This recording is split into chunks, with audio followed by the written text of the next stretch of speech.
নমস্কার প্রিয় বন্ধুরা, অদ্রিজা এক্সক্লুসিভের নতুন আরও একটা ভিডিও পর্বে তোমাদের সকলকে স্বাগত জানাই। আজ এই ভিডিওর মাধ্যমে আমি তোমাদের দেখাতে চলেছি পশ্চিমবঙ্গের সর্ববৃহৎ খাটুশ্যাম বাবার মন্দির, যেটা রানীগঞ্জে অবস্থিত। এই মন্দিরের সমস্ত ডিটেলস থাকছে এই ভিডিও পর্বে। থাকছে পথ নির্দেশ সহ মন্দির খোলা এবং বন্ধ হওয়ার সময়সীমা, সমস্ত কিছু, কিভাবে এই মন্দির আপনারা সহজে বাই বাসে বা ট্রেনে পৌঁছাতে পারবেন, সমস্ত কিছু তথ্য তুলে ধরবার চেষ্টা করব এই ভিডিও মাধ্যমে। ভিডিও উপস্থাপনা ভালো লাগলে অবশ্যই চ্যানেলটাকে সাবস্ক্রাইব করে দেবেন, আর অবশ্যই পাশে থাকা বেল আইকনটি প্রেস করতে ভুলবেন না।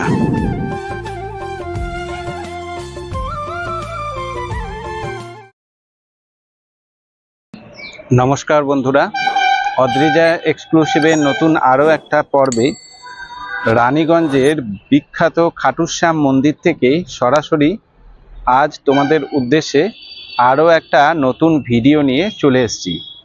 ভিডিওটা খুবই ইনফরমেটিভ হতে চলেছে।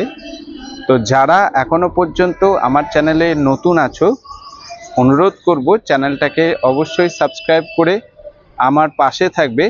মন্দির রিলেটেড নিত্য নতুন ভিডিও আমি এই চ্যানেলে আনতে থাকি। তো সবার প্রথমে দেখবার জন্য অবশ্যই চ্যানেলটাকে আগে সাবস্ক্রাইব করে বেল আইকনটি প্রেস করে দেবে। আর আজকের যে ভিডিও সেটা খুব ইনফরমেটিভ হবে এই কারণে, কেন কি ভারতবর্ষের সবথেকে বড় বিখ্যাত যে খাটুশ্যাম মন্দির রয়েছে সেটা রাজস্থানের সিকারা জেলায়। আর এখন আমি যে জায়গায় দাঁড়িয়ে আছি সেটা হচ্ছে রানীগঞ্জে যে খাটুশ্যাম মন্দির আছে, তৈরি হয়েছে, এখনো কনস্ট্রাকশনের কাজ অনেকটাই বাকি আছে দেখলাম। তবে খুব সুন্দর সাদা মার্বেল পাথরের তৈরি এত সুন্দর এই খাটুশ্যাম মন্দির, আজকে দর্শন করে মন ভরে গেল। তো এই মন্দির হচ্ছে পশ্চিমবঙ্গের তোমার সর্ববৃহৎ মন্দির। এই খাটুশ্যামের এর অনেকগুলোই শাখা রয়েছে, মানে আসানসোলে রয়েছে, তাছাড়া আমাদের দুর্গাপুরের সাগরভাঙাতে রয়েছে। কিন্তু পশ্চিমবঙ্গে নাকি এই মন্দির যেটা রয়েছে, এই খাটুশ্যামের মন্দিরটা, এটা হচ্ছে সর্ববৃহৎ মন্দির। তো অনেক দিন ধরে আসবো করে সময় হয়ে উঠছিল না। আজকে যা খুব ভালো লাগছে, এখানে এসে খুব সুন্দরভাবে সাজিয়ে তোলা হয়েছে মন্দিরটা।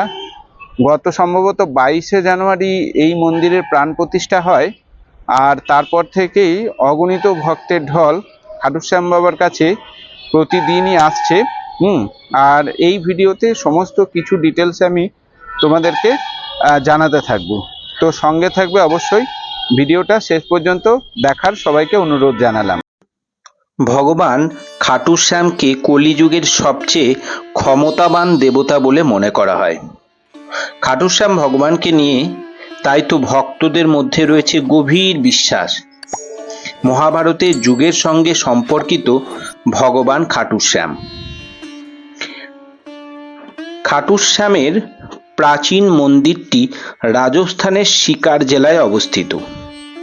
যদিও খাটুশ্যামের অনেক মন্দির আছে, কিন্তু বিশ্বাস করা হয় যে রাজস্থানের সিকারে স্থিত এই মন্দিরটি খাটুশ্যামের সমস্ত মন্দিরের মধ্যে সবচাইতে বিখ্যাত।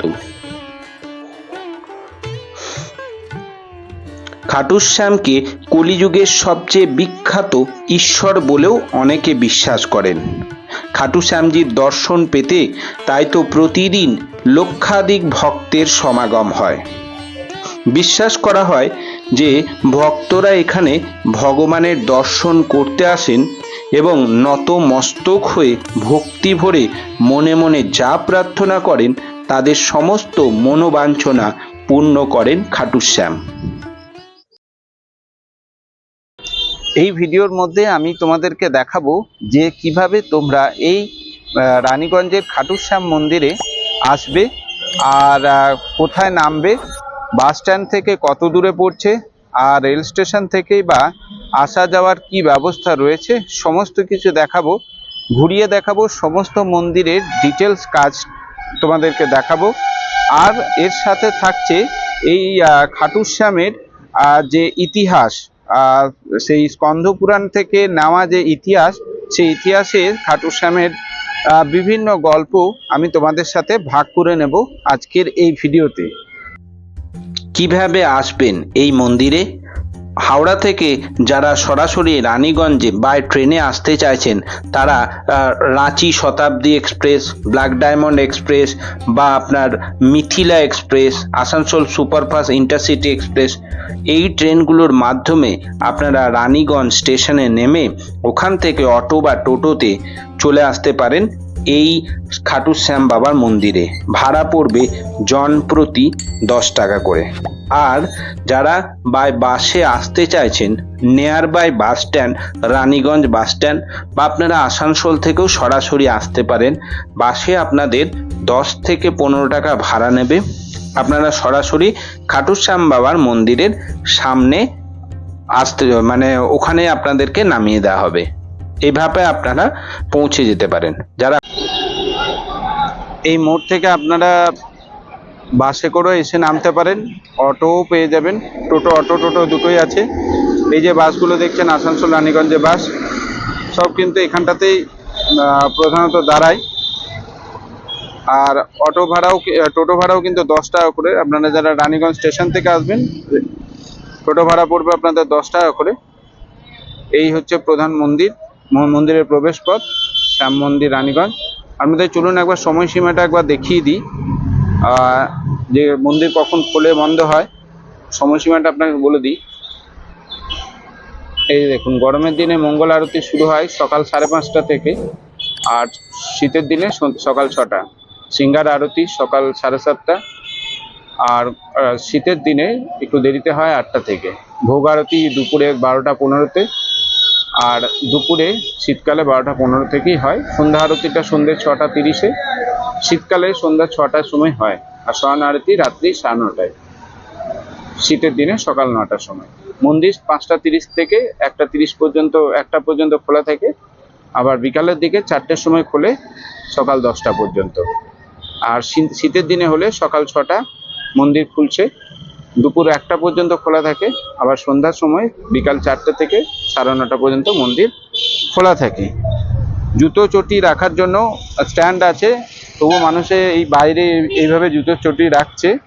তো অনুরোধ করব আপনারা নির্দিষ্ট জায়গায় এই যে জুতো স্ট্যান্ড রয়েছে, এখানে আপনারা জুতো চটি এগুলো সব রাখবেন।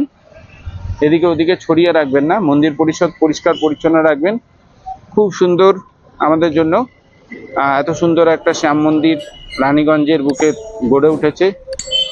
অবশ্যই আমাদের খুবই ভালো লাগছে। যে রাজস্থান যাওয়া হবে কিনা সেটা বলতে পারছি না, তবে এক টুকরো রাজস্থান এখানে উঠে চলে এসছে। এটাই আমাদের কাছে বড় পাওনা। একবার দেখিয়ে দিই বাইরেরটা আপনাদেরকে। এই মোড়ে আপনাদেরকে কিন্তু নামতে হবে। এই হলো খাটু শ্যাম বাবার প্রধান মন্দির।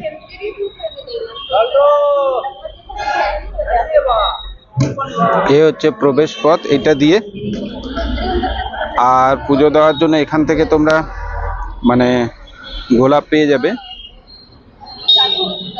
জুতো রাখার স্ট্যান্ড রয়েছে। এখন একদম বিনামূল্যেই জুতো রাখার স্ট্যান্ড করা হয়েছে, কোনো পয়সা লাগছে না। আর এই চারিদিকটা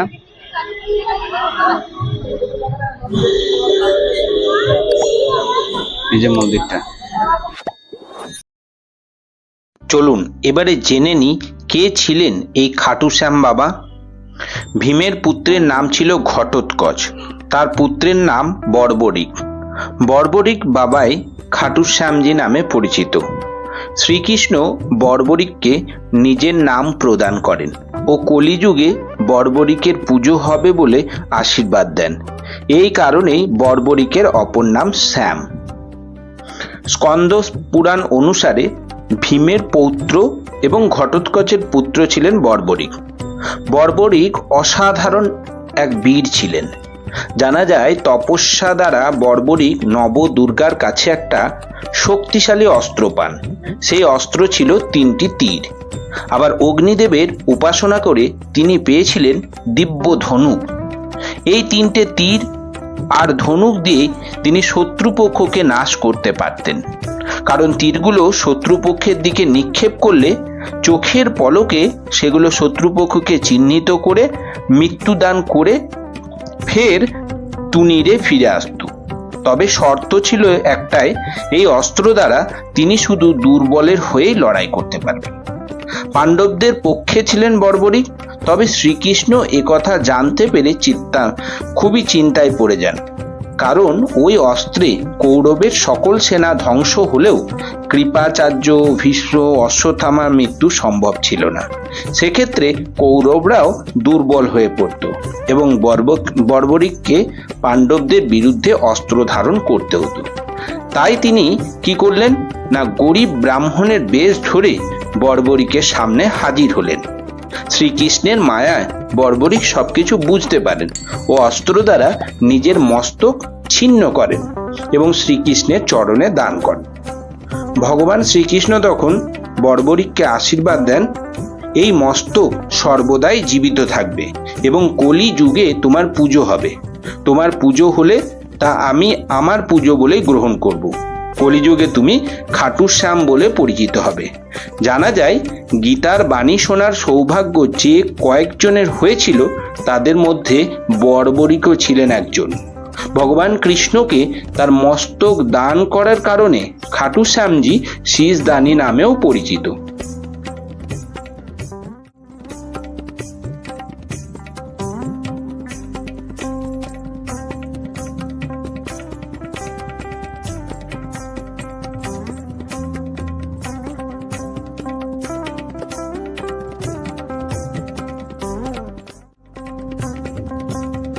মনে করা হয় বর্বরিকের মস্তক প্রথিত হয়েছিল রাজস্থানের খাটু নগরে, যা এখন শিকার নামে পরিচিত। শোনা যায় একসময় বাবা খাটুশ্যাম ধামের কুণ্ডে আবির্ভূত হয় সেই মস্তক। তারপর থেকে হয়ে আসছে বাবা খাটুশ্যামের পূজা। কথিত আছে জীবন যুদ্ধে হেরে যাওয়া মানবকে কৃপা করেন বাবা খাটুশ্যাম, কারণ তিনি প্রতিজ্ঞা করেছিলেন দুর্বলদের পক্ষে তিনি অবিরাম লড়াই করবেন ও তাদের জিতিয়ে দেবেন। তাই জাতি ধর্ম নির্বিশেষে সকলেই আসুন না এই মন্দিরে, একবার নতমস্তক হয়ে খাটুশ্যাম বাবার দরবারে নিজের মনস্কামনা পূরণের জন্য অবশ্যই একবার দর্শন করে যান খাটুশ্যাম বাবাকে। অবশ্যই আপনাদের সকলের মঙ্গল করবেন, আপনাদের সকলের মনোবাঞ্ছনা পূর্ণ করবেন তিনি। ভিডিওর উপস্থাপনাগুলো কেমন লাগছে আপনাদের অবশ্যই কিন্তু আমাকে কমেন্টের মাধ্যমে জানাতে ভুলবেন না। আর কি ধরনের ভিডিও আপনারা চাইছেন সেটাও আপনারা কমেন্টে জানাতে পারেন।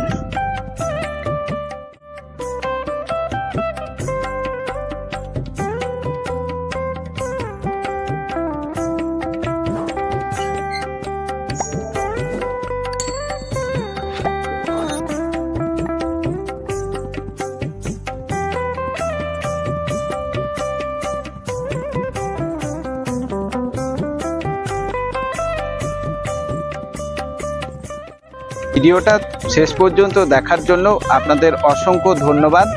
আর অবশ্যই যারা যারা এখনও চ্যানেলটাকে সাবস্ক্রাইব করেননি, অনুরোধ করব চ্যানেলটাকে সাবস্ক্রাইব করবেন।